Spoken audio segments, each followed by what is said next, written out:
Hey everyone, welcome back to the Nature Patch. I am in a slightly different location to my garden, which is out there today. So I'm in the kitchen today and I wanted to start doing a few more recipes for my channel because cooking is something that I'm really passionate about and I love to do, and I can finally start to kind of cook and make things in the kitchen with produce I'm getting from the garden. It did take quite a while to establish my garden and to start bringing things into the kitchen and actually using them, and I've finally been able to kind of start going out to the garden and grab larger amounts of things to start to preserve things inside and to make awesome meals from them. So today I wanted to show you how I'm going to be making my green garlic pesto. So I tried to grow garlic a few months ago. I planted some garlic in the ground and it was the wrong time of year.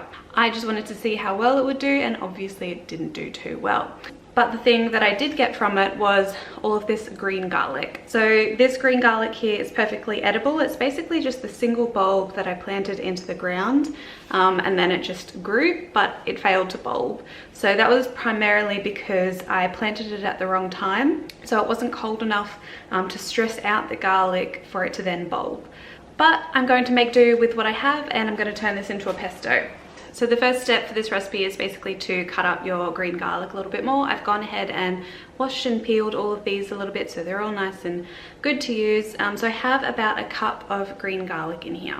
Another ingredient that I'm going to be adding, and this is totally optional, is some parsley. So this is a mixture of the curly leaf and the Italian leaf parsley. And you can also use this recipe for, I've seen people do this with garlic scapes, when the garlic is going to flower, and they cut that off and you can make pesto out of that. Simple Living Alaska is a great channel and they have an awesome recipe on their garlic scape pesto. So the other ingredients that you'll need is some extra virgin olive oil, some walnuts or pine nuts. I just find that walnuts are a little bit cheaper and I actually prefer the taste of them, and some salt and pepper. So it's a really simple, easy recipe. You can add cheese if you want, like Parmesan cheese, but I'm just going to keep this pretty simple because I will probably be spreading this on bread and adding it to different pastas.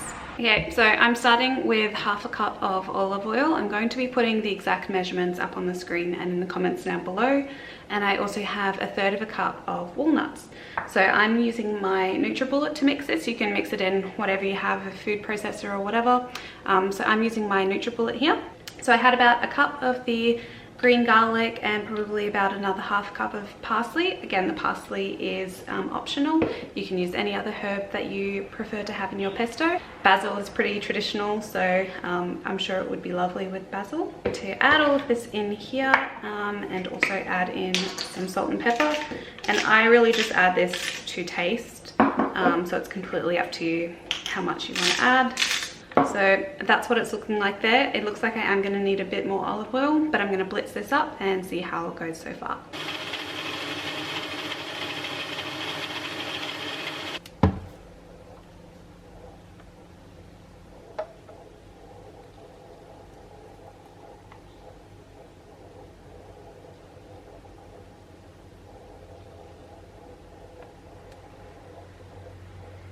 So this is what that recipe made, approximately about 300 mils. So this will last in the fridge for a good few weeks, and it does have a little bit of a kick to it, but you only need really a small amount to add some flavor to different dishes. So this is great for like mixing in with a little bit of lemon for a salad dressing. I'll be using it on some garlic bread maybe, and later in the week I'm going to be doing my summer pasta, which I always do, where I basically pan fry lots of cherry tomatoes with pasta, a little bit of sauce and pesto and whatever vegetables come out of the garden. So pesto, whatever kind of pesto I'm making, whether it be basil, garlic or just general herb pesto, I like to have on hand so I can add it to different things, and it's a great way to add a little bit of flavor to your dishes, and it basically uses up odds and ends around the garden. So thank you so much for watching this video. I really hope you enjoyed it. Let me know if you try it or if you've got any other great pesto recipes. I'd love to know.